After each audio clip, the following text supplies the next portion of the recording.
All right, everybody, thanks for being here. Can you guys all hear me as we get going? If I could have a couple of thumbs up to know that you can hear me, we can get this show on the road. All right, awesome. We are here today to talk about strategic planning, which on the cover, it sounds like that's like dry as toast, but strategic planning is pretty cool. And I'm excited to talk to you about it. I want to begin, though, on a kind of a personal level. I want you to think about this for a moment. Strategic planning, I want you to think about this. What are a couple items that are on your bucket list? I'm talking about you personally. What are a couple items which you want to do before you leave this earthly realm? They're things you really want to do. You want to visit the ancestral home of your family from Eastern Europe. You want to write a book. You want to do something remarkable, whatever that is. What are several of your bucket list items? I want you to take a moment right now. I want you to, whatever scrap of paper you have in front of you, I want you to write down 2 or 3 of your bucket list items. These are items that are must-dos before you pass away. All right, I want everyone to take just a moment to do that.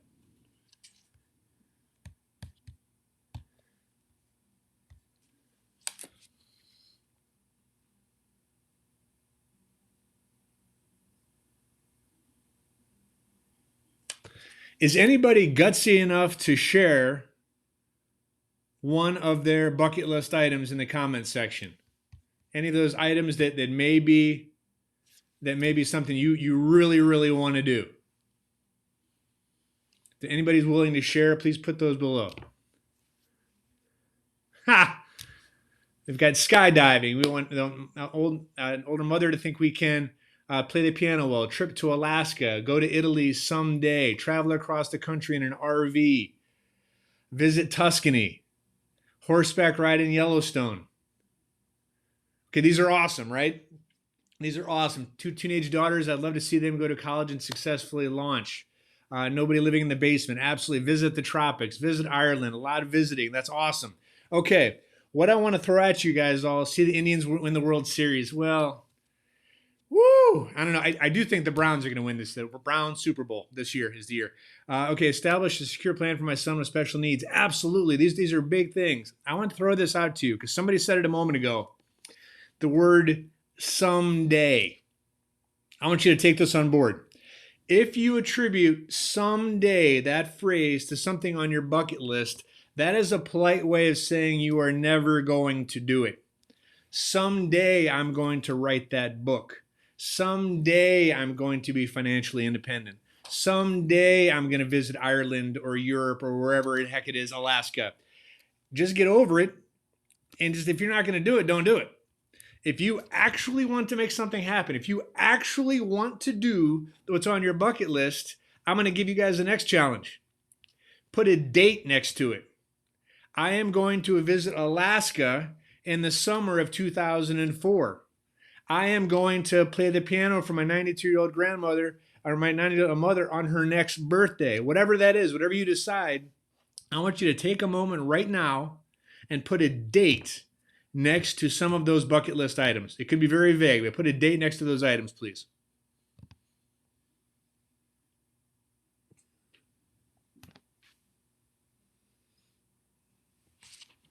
What I want you to wrap your noodles around is if something is just a dream, that's cool.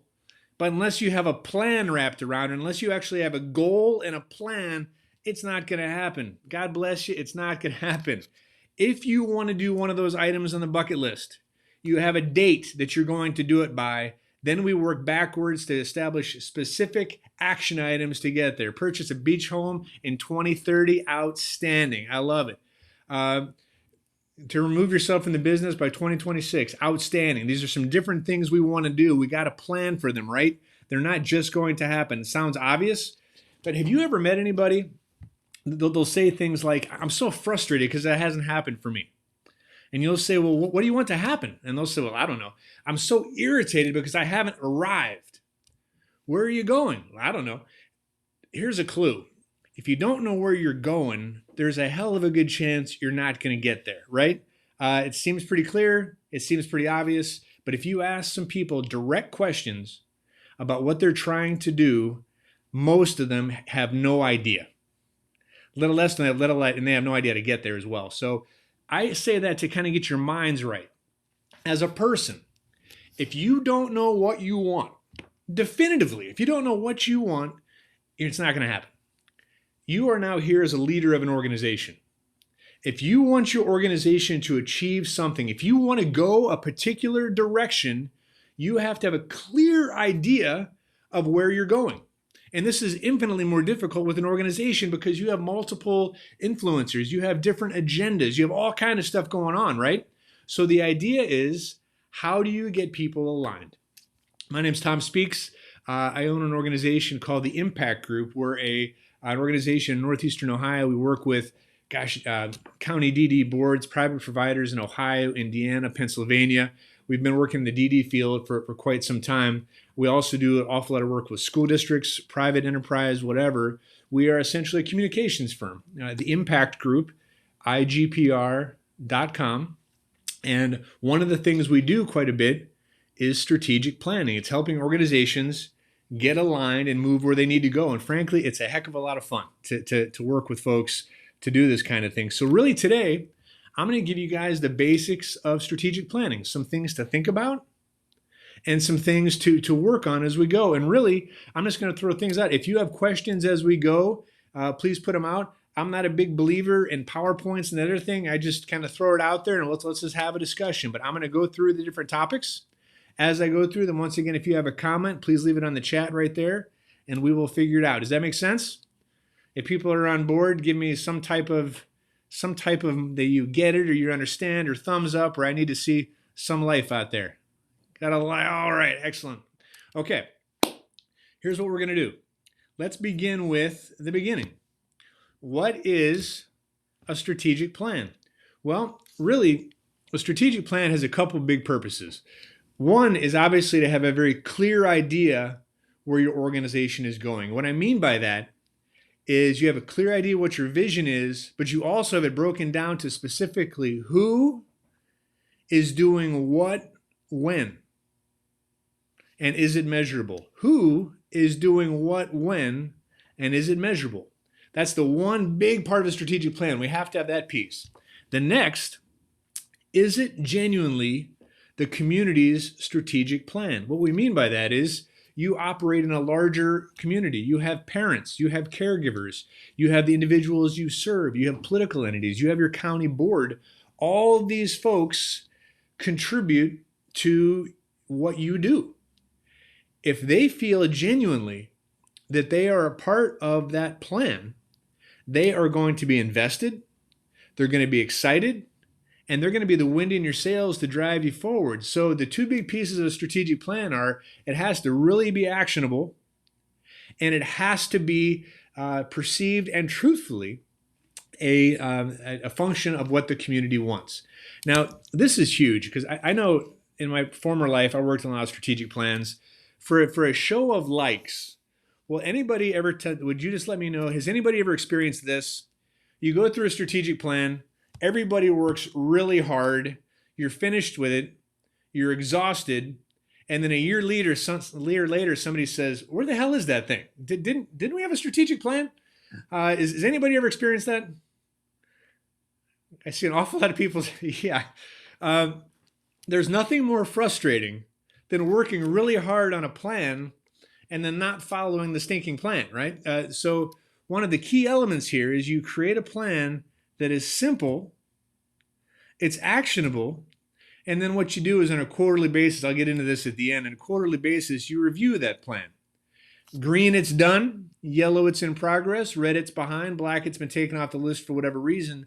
But we are really, in a positive way, keeping people accountable for those small pieces. And lo and behold, after 3 years or 5 years or whatever the plan is, we've been advocating 3 years because in the president environment, 5 years is so crystal ball, it's crazy. But in the 3 years, all the stuff gets done. Will it get shuffled? Yes, but it gets done. So we're going to talk a little bit about that. So a strategic plan, specific actionable items that are measurable, who is doing what when, and it's something that your community feels as though they own. Okay, those are basically the two big points to the strategic plan.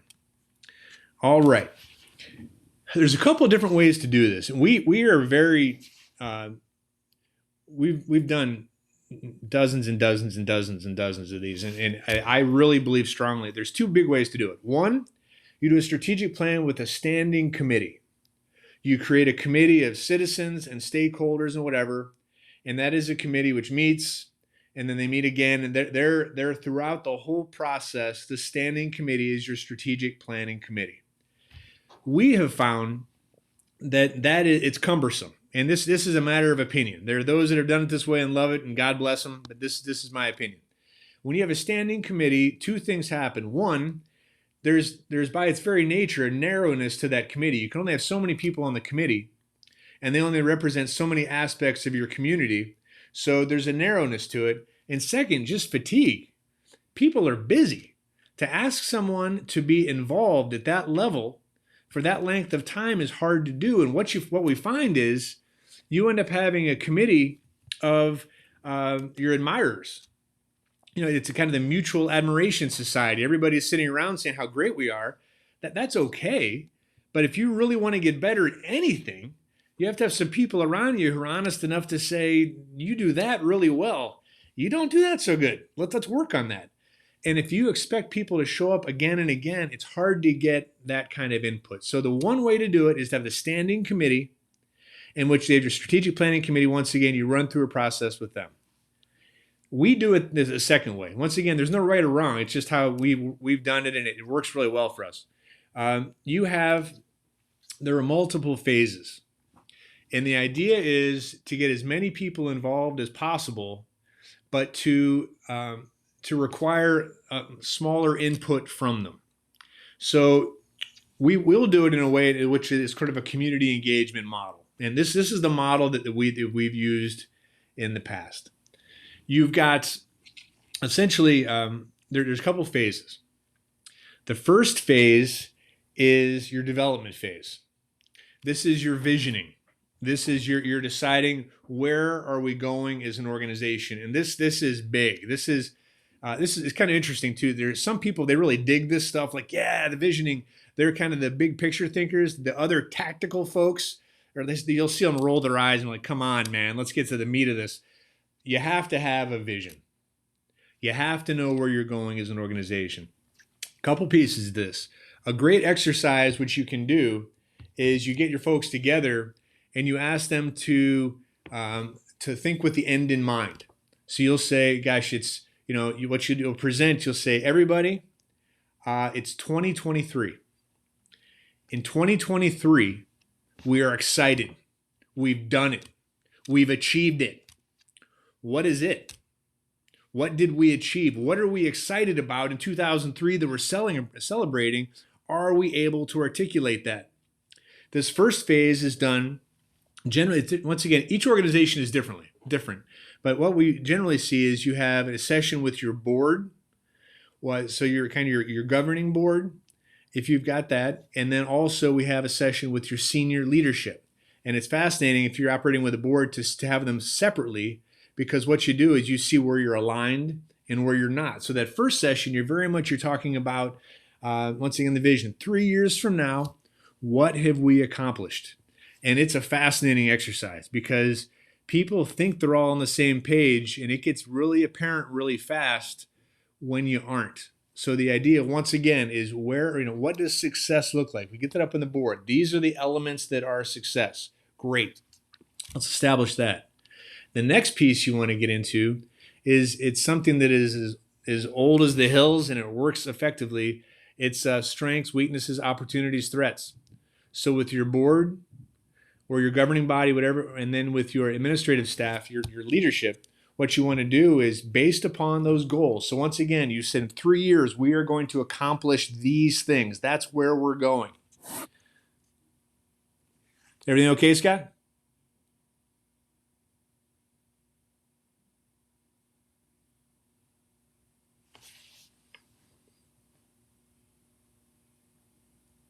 Scott, I can't hear you. Can other people hear Scott?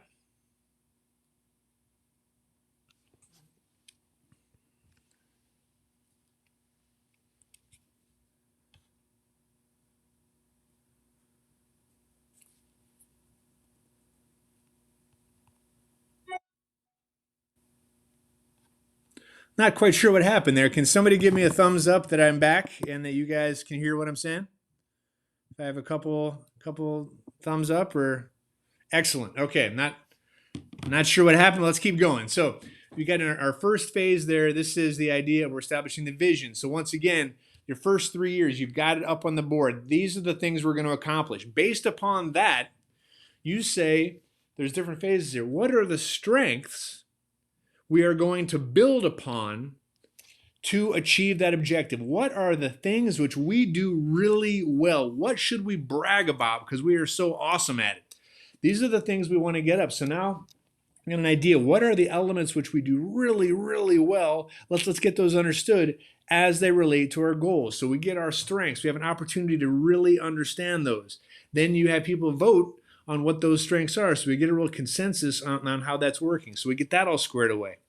The next is weaknesses or challenges. And this is where it gets real. This is where people have got to be honest. The only way we can get better at anything is to honestly address what's going well and what's not going well.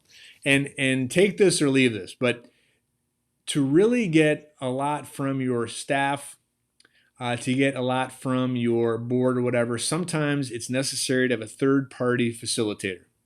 The reason I say that is people are generally nice, especially in your field. God bless it. You guys have got a lot of people pleasing. You're all about people, which is wonderful. You need an environment where people can give you the straight scoop, because only with the straight scoop can you address issues which exist. Let me put it this way. If you have human beings working for you, you have issues. That's the way it works. I'm sure you do. You've got issues. We actually call them stinkers. Whether you know it or not, every organization, about 10% of your staff are stinkers. God love them. I don't care if you gave them jelly donuts stuffed with $20 bills. They're not going to be happy. That's okay. Human beings are built that way. 90% of your staff wants to be awesome. If you have human beings, it's going to be wacky, right? But you need to have a situation where staff and others can actually share how they feel. So, weaknesses. What can we do better? We ask the kind of things, how do we get out of our own way? What are the things that are just holding us back? If we did X, would we fly? If we stopped doing Y, would that be better? We got to get those up on the board. We got to understand what those are. Once again, in relation to our vision. Those are we're in 3 years, we're going to accomplish this stuff. Awesome. What's holding us back? Get those all up there, vote those down. Next piece is the threats. A threat is like a weakness or a challenge is something you can control. That's an internal something, right?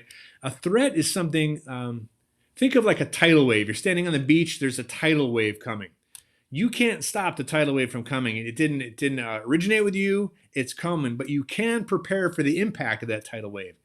The threats are state funding, a rogue local group, competition.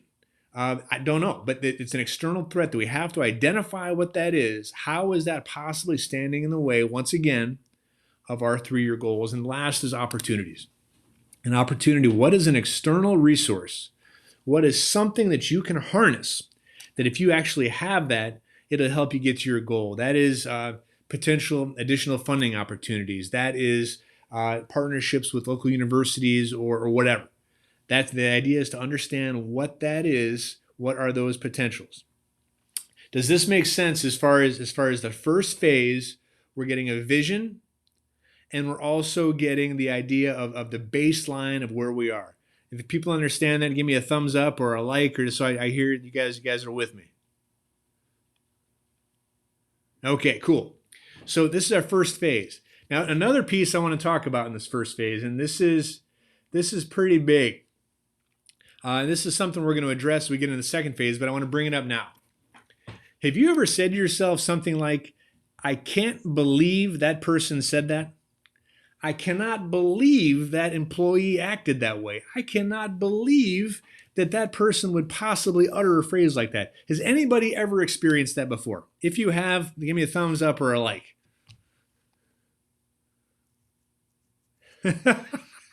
That's funny. Everybody, right? As leaders, I want to share something with you here. You are not allowed to be frustrated with behaviors if you haven't made the behaviors you desire crystal clear. Let me say that again. You're not allowed to be frustrated with behaviors if you haven't made the behaviors you desire crystal clear. Okay, let's break this down, because this is now strategic planning, but this is going to break it down. What are your behavioral expectations of your staff? What are those? Are you able to list those out? Because we hear things all the time. We do all kind of coaching organizations, which some are going well, some are really, there's a lot of dysfunction we're brought in. We ask, what are the behavioral expectations? And after a lot of hemming and hawing, it becomes pretty clear there are no behavioral expectations. Here's why.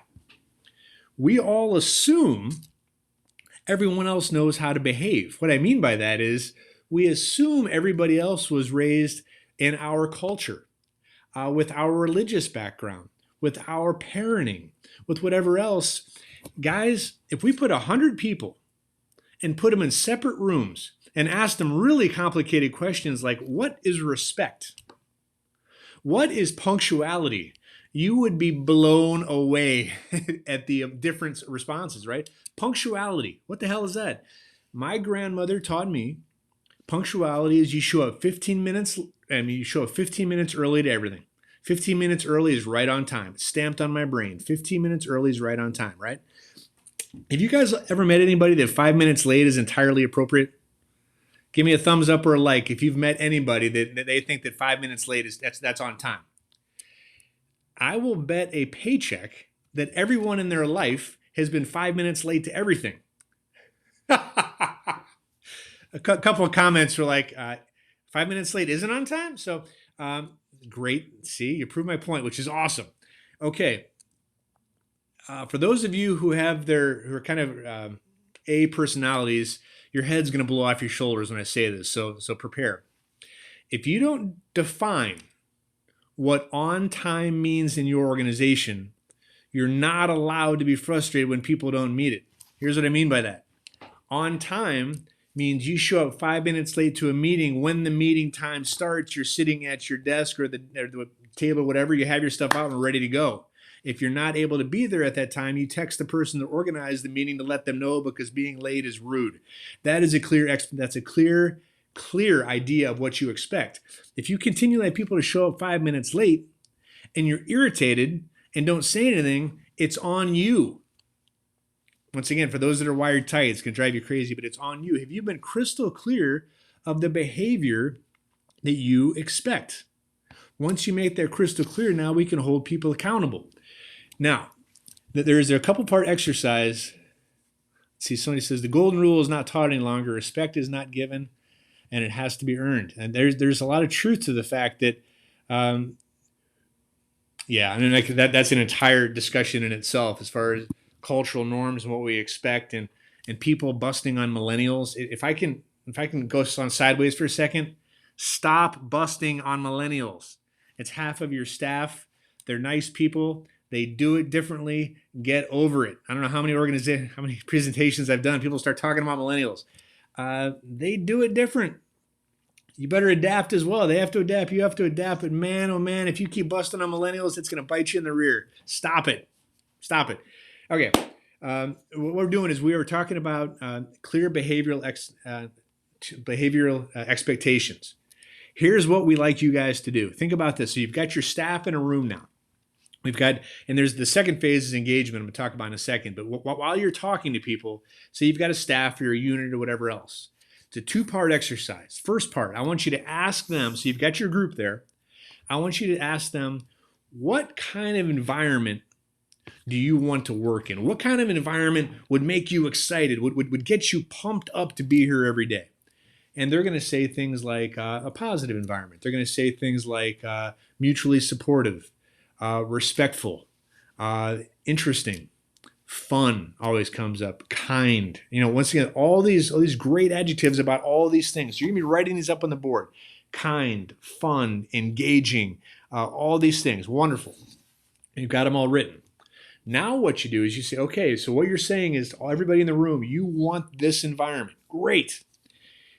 What are you going to do each and every day to create that environment? Not your boss, not your colleague, not the people in the other department, not the parents, not the guardians. What are you going to do behaviorally every day to make that happen? And this is where you hit it hard, in the idea that in this whole crazy world, all you can control is you. And that is it, man. What are you bringing to the party? What are you doing each and every day to make the environment better, more productive, whatever it is? So this is a kind of a kung fu move, putting it back on them, in that what you say is, so what behaviors are you going to exhibit every day? And what you'll have is somebody will say something like, be nice. And then you have to say, like, what the hell does that mean? Be nice. The people, they go very vague. Be nice, what you want to do is get to behaviors. Here's where I'm going with this. What we want is people to say things like, we greet one another. When we walk in the morning, we say good morning. When we're leaving, we say have a nice night. This is how we do it. If you have ABC organization, what we're going to get to is you have a list of expectations. This is how we do it here. We greet one another. We smile. We look each other in the eye. When somebody contacts me, the expectation is that I get back to them within 24 hours. We are respectful. We're respectful by we listen. What does listening mean? Listening means I'm not looking at my device while I'm talking to you. You clearly define what the behavioral expectations are. And here's the thing. They are defining it. They are saying we won't look at our devices when we talk to people. We will greet one another. We will show up on time. We will call off at appropriate. Well, all those things. So after they've listed all these things up, because that's what's going to make this environment, you then turn to them again and say, so what you're telling me is you are going to commit to doing these behaviors because these behaviors are going to make this environment. Is that right? And they're going to say yes. And now all of a sudden, your organization they've created behavioral expectations. They're their behaviors that are going to help drive a culture. Now, one of the wonderful things about this, I mentioned stinkers a moment ago.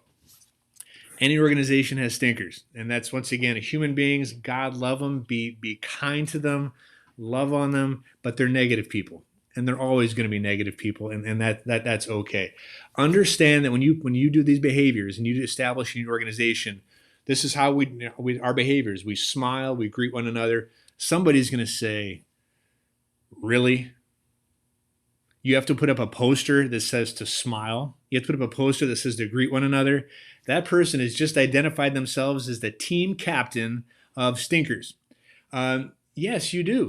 If you want to have a culture that is awesome, you have to have clear behavioral expectations. Any organization that has a really vibrant culture, it is not organic. It is not just, it just doesn't happen. It is a systematic, purposeful reinforcement of expected behaviors. A long way to say that in a strategic plan, one of the big pieces we talk about is the establishment of what are the expected behaviors you have amongst your staff to that granular level. And when you roll out your strategic plan, you roll out those behaviors, and those behaviors are put on posters. Those behaviors are, if you have 6 behaviors at every staff meeting, you reinforce the behavior, you celebrate the behaviors, you call people out when they're doing the behaviors. It takes a while. But the idea is you engrade those behaviors in it. So if I hit that hard enough, you guys got a clear understanding of why the behaviors are important? If so, if I could have a like or two, so I know you're with me, that'd be awesome. Okay, I can't stress it enough. We've worked with a lot of organizations that it was negative. I mean, we've done a couple of presentations at places where I wasn't sure if we're going to get out of there with our lives. I mean, people were pissed. But when you work with them, you get to the root cause, you can get this out. One of the other fun things about the stinkers is when you start having all this positivism cooking, a lot of times what happens is the stinkers begin to marginalize themselves because it becomes really apparent really fast who's negative for the sake of being negative. Because what they'll try to do is hide in the fact I'm the spokesperson for the people that are trying to get this moving forward. No, you're not. No, you're not. So you're able to smoke them out, which is awesome. Okay, so behavioral expectations, we define that. Phase 1 is the idea of you're doing the SWOT analysis and the visioning to know where you're going to go. Phase 1 is complete. Phase 2, this is the magic here. This is your stakeholder engagement. It's talked about a lot, but this is the key. You need to get people genuinely excited about what you do. And the very cool thing is what you guys do is support people. You support some vulnerable people. You are helping people get to do some really awesome things. So there's just naturally embedded in what you do a cool story. We need to get people involved. So what we always advocate is you have different engagements for people to weigh in. We ask that you do an engagement with your families, of course, right? The idea is you can do focus groups, surveys. What we found is one of the crazy things we found with COVID, although it sucks on 10,000 levels, people have been more willing to come to focus groups, which is interesting because we do this all the time. And getting people to show up for a focus group is hard. And I'm sure you guys have had experiences in the past where you've tried to invite people in. We have found that doing focus groups via Zoom or another medium works pretty well because people, you can ask them for a half hour of their time. It's at their convenience. So what we've been doing is you would schedule focus groups with your families. And, you have, 10 to 12 families on, and you ask, the focus groups are really guided questions. And they are question, how are we doing? What can we be doing better? Oops, somebody just said they lost me. Are you guys still with me? You guys are still with me? Okay, cool. Let's see, individuals. So what we want to do is have that focus group with the families or whatever. We're asking, what's going well? How could we do better? What would you like to see from us in the future? How can we support you? And then really it's just a series of follow-up questions. As I said a little bit earlier, it is really important in these to have a third party doing these focus groups. Why? Because people, I said this earlier, but people, they're afraid to tell you what's on their minds. And you would be shocked in this field at how many people are worried that if they say something negative, the services for their child are going to be pulled or they're going to be put at the bottom of the pile or whatever. And you may think to yourself, oh my gosh, that's terrible. That would never happen. Maybe it wouldn't. But what I can tell you, many of these groups, that is a common fear. So if you really want, once again, the straight scoop, you got to come up with a way that someone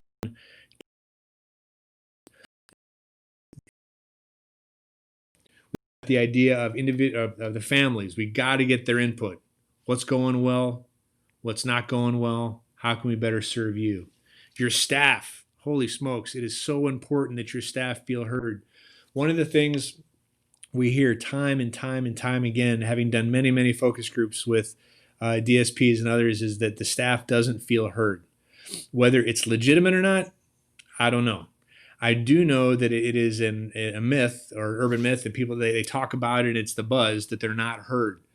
An opportunity to do a strategic plan is a great way to address your staff and give them a voice. And once again, you got to have a third party do this so they don't feel as though they have to say what the boss wants to hear. You also have to guarantee anonymity when people present things. Now, this is gutsy.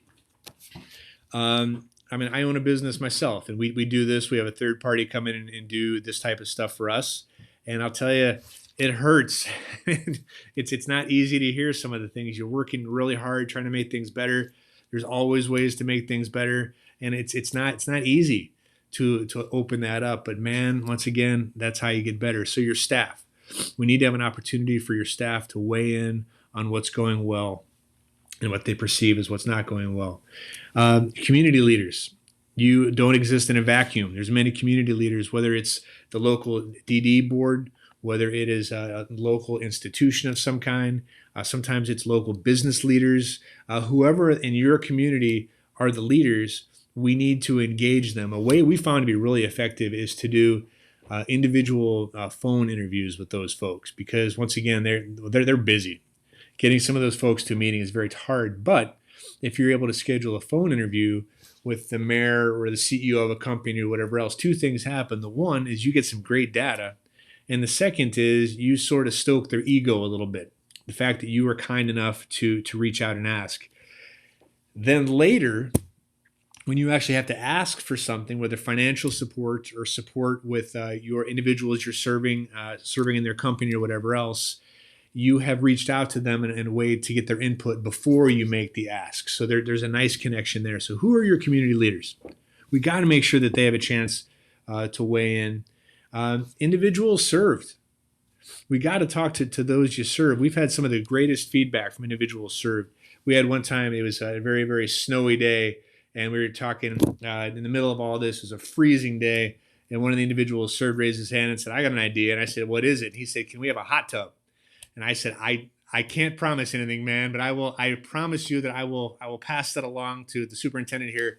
I don't think they got a hot tub, but I thought it was a pretty cool idea. The idea, though, is to engage all these people. So now you gather all this input. We now have all the input from these different people, and now we're able to establish trends. People like some certain things, they don't like certain things. We're able now to establish trends. Now what you do is that phase is relatively completed. You now have all this data. You then link that with the data at the beginning of the aspirational, the vision, and the other pieces. Okay, so now you've got that. Now you move to phase 3. And remember, once again, you remember at the very beginning, I said there are 2 ways to do strategic plans. The one is with the standing committee. Think of the standing committee. They've met and they met again, they met again. The idea of the stakeholder engagement is these different people, they meet once. If you've got a focus group with community members, whatever else, you have them for 45 minutes or an hour. They come in, they give you their information, they feel good about it, and they leave. They're not burdened with the continual engagement. And once again, you're able to get some people who might be, you don't want people who are so like adamantly against what you do, but you want people involved that have some, they may have some legitimate criticisms. You want their input. So you're allowing them to do that. So that phase is completed.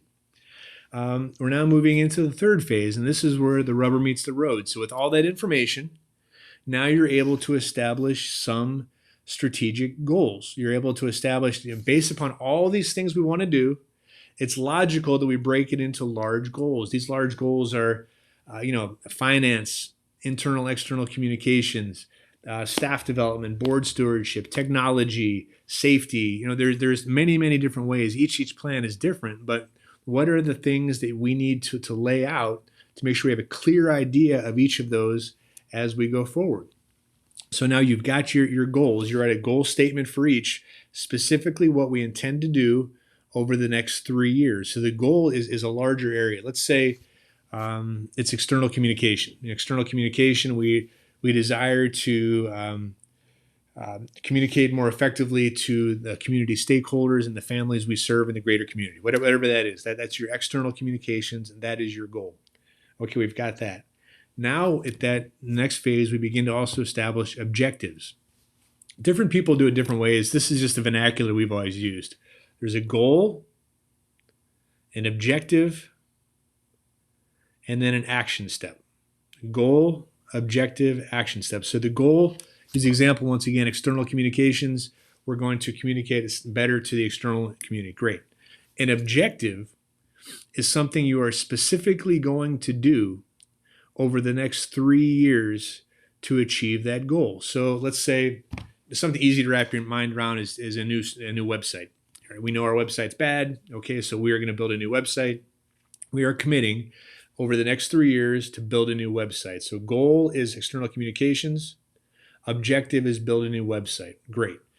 What we do then is establish what are all the objectives, what are the things that we're going to do in finance, what are the things you're going to do in communication, what are the things you're going to do in board stewardship, what are the things you're going to do in technology, the things you're going to drive forward. Now, generally plans have 5 to 7 goals and maybe 3 to 4 objectives under each goal. It matters the size of your organization and what you're able to get accomplished.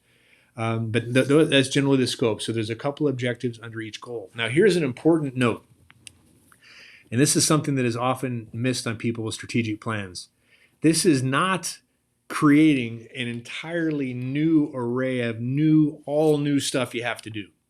In a strategic plan, you have to list the things you are presently doing and doing well. Take credit for them. The idea is there are things there are financing things you are doing. You have to report on other pieces you're doing.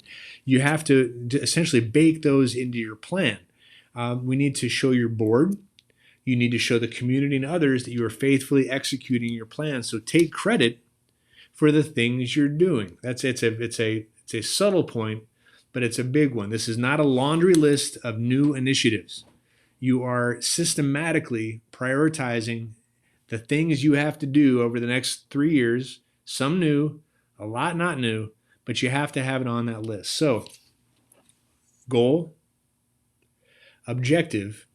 Now, the next piece is an action step. So, let's say your goal, once again, is external communication. Your objective is build a new website.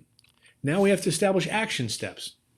So what you do is you have your senior staff in a room, or all your doers in the room, and what you do is you now get to the point where you say, okay, we have an action step, a website. Who here is the logical person to do that website? And so Jane Doe says, I'm technology, that's me. You say, Jane, that's awesome, thank you. Okay, let's break this down.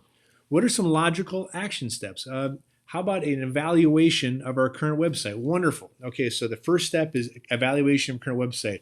When can we have that done, Jane? First quarter of 21. Super.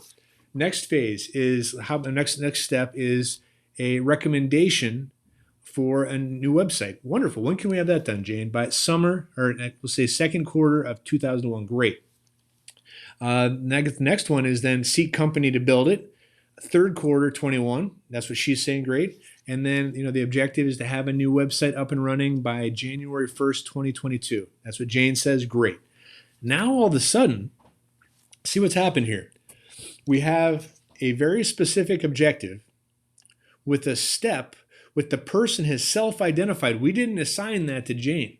Jane said, that's mine, let me take it. We made her part of the process. She was the one that was declaring what a realistic timeline was. Now we've got a specific task assigned to a specific individual with a specific deadline. And there's 1,000 more details. We need to get into how we measure each item to make sure that they get done. But the idea is now we're doing that. Now, so think about that now for each and every item. So every goal, every objective has specific steps that are time-bound and assigned to a specific person. Now we're cooking. Now, if you're able to do that, we're able to get very specific. One of the things we need to use this as then, so we move forward. So now you've got your document, you put all this together, and now you have a clear idea of who is doing what when.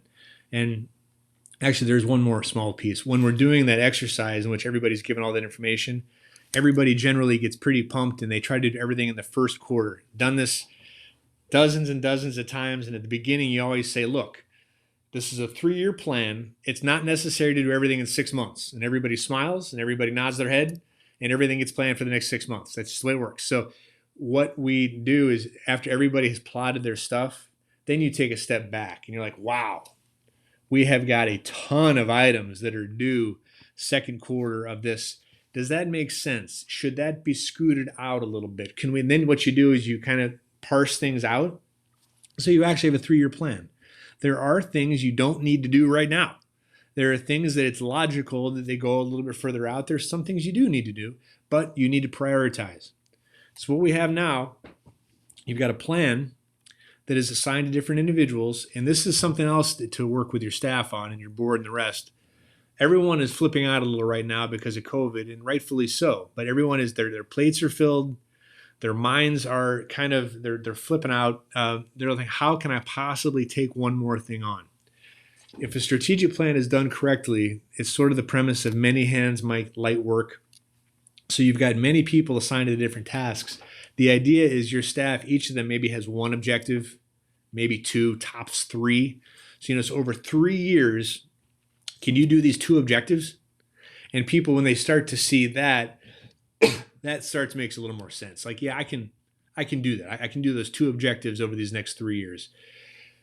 That's how to get them to buy in. So you've got your staff bought in. Now we're going to community. So we've got then this document.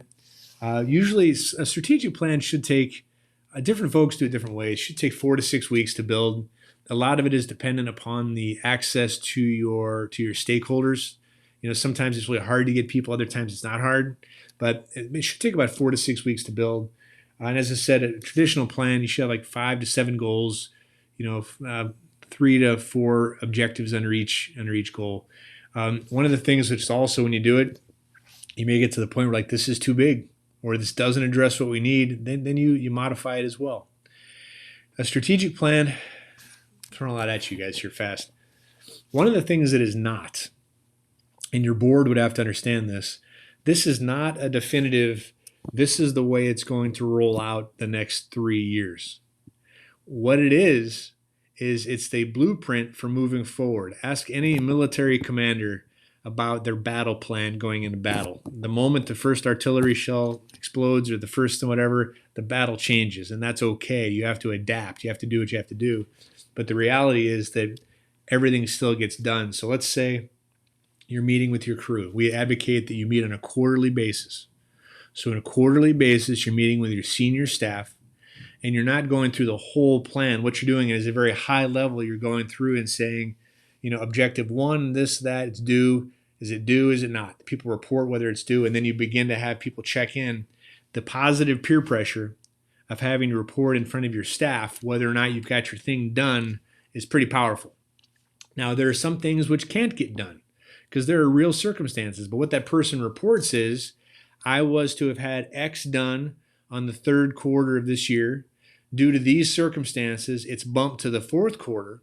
But now the pressure's on. They need to get that figured out in the 4th quarter, and they do. If you use this process, once again, having done this many, many times, although the timelines shift, everything gets done. And if it doesn't get done, it's been legitimately pulled off for a real policy reason. Other things can come on, but it all gets done. That is very much the key. So what you want to have in a strategic plan, once again, is you have this buy-in, and then you have the idea that it's all mapped out. Now, we hear an awful lot from organizations about trust, and we are a communications firm, and we'll say a lot of the time that if you don't have trust, I don't care what kind of communications you do. You can have the best website, you can have the best marketing material, you can have everything. If people don't trust what you're saying, it doesn't mean a hill of beans. How do you build trust as an organization? Well, you do what you say you're going to do. Think about with a person. If you want to build trust, you say you're going to do something, and then you do it. And then you say you're going to do something else, and you do that. And like the 3rd or 4th time, they're like, gosh, this person, they're pretty trustworthy. Great. Whether it's with your staff, whether it's with your community, whatever else, Build a situation that you are purposely building trust. Here's what I mean. Now you've got a strategic plan. In that strategic plan, there are clear milestones. You say you are going to do this at this time and deliver. What you want to do with your communications is really over communicate the milestones that you're hitting. And what you want, if you give it a cool marketing name, or if you're, ABC organizations, ABC milestones. We hit another ABC milestone. ABC mile, we hit another one, You're publicizing, and people don't even know the milestones you're talking about, but it becomes this repetitive drumbeat of, man, over at ABC, they are knocking it out. In order to build trust, people have to see you doing what you say you're going to do. But a fundamental aspect of that is they have to first understand what you're supposed to do. So what we advocate big time is with your staff and with the community is you put out some of those points that you want to communicate. And then just as a part of your regular communications, you're getting out there all the positive things you're doing. And then when it comes time for you to have to do something or ask or whatever, you are a trustworthy organization. I'm going to kind of wrap this up here with a challenge to you all. Will everyone please take a look at your bucket list item, or your bucket list items? If you're looking at your bucket list item, give me a thumbs up or a like or something so I know your hearts are beating. I want you guys to seriously do something with that list. I want you to vet this. If it really is something that is on your heart to do, put a date on it, tape it up next to your mirror, put it on your car dashboard. I don't care what you do, put a date on it, build a plan around it, and do it. There are some things on that list which truthfully you don't want, it's not going to happen, and that's okay. Take it off your list because it's just mental clutter. But please promise me that you guys will do these. It's kind of a hard thing. My wife was a hospice social worker for years and years, and she is an angel of a person, just a wonderful lady. And I have so many firsthand stories of I wish I did, I wish I had, I wish I could do that again. This is your shot, man. This is it. If you guys want to do something, know what it is, build a plan, and go after it. I'm so appreciative of you guys today. I've got a couple more minutes here today. Are there any questions tactically? Somebody just said I lost you. I don't know if I've lost others. Are there any questions that you all have as far as any tactical development of the strategic plan? What I can say is if you guys should ever desire, Impact Group, igpr.com.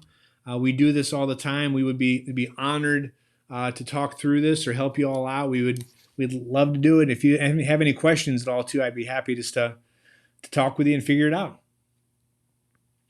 Everybody, thank you so much. We really appreciate you guys being on today. Thank you for all the great work you do supporting the people in Ohio. You guys are awesome. Somebody just asked, is there a template available? Honestly, templates, no, because there really are a lot of variables. So the variables are, it's almost hard to do a template. Somebody said, we developed our core values. How do you suggest rewarding employees when they exemplify them? So the question is, how do you reward employees that exemplify values? One of the things with rewarding is the further the reward away is from the action, the least effective it is. People have, they'll have employee of the month things like that. That's cool, but people need to have pretty immediate reinforcement. So how can you do things? Little things. This sounds crazy. Tell them.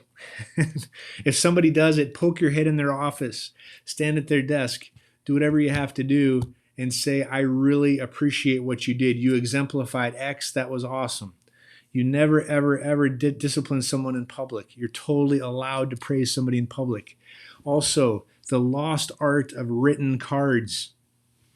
How many of you have walked past somebody's cubicle or desk and have seen above their desk, they've got a thank you note, which was written in 2009, and it's still sitting, it's still tacked up there. Get a stack of thank you cards. Put them on your desk, and for Pete's sakes, when you see somebody doing something, take 30 seconds and write so and so. So appreciate you. Thank you for exemplifying this particular core value. You are awesome, so and so. Call people out. We have another session we do on appreciation. Appreciology is the art and science of appreciation. If you ever have any thoughts and just want to talk about appreciation and how to build a great culture, I'd be happy to talk to you about that as well. If somebody said thank you cards, people love them. They will. I'm telling you, if you get somebody a thank you card, it'll be above their desk for the next decade. Thank you guys all so much. Please be safe. And again, thank you for the wonderful work you guys all do. It is really appreciated. Have a wonderful day. Bye-bye.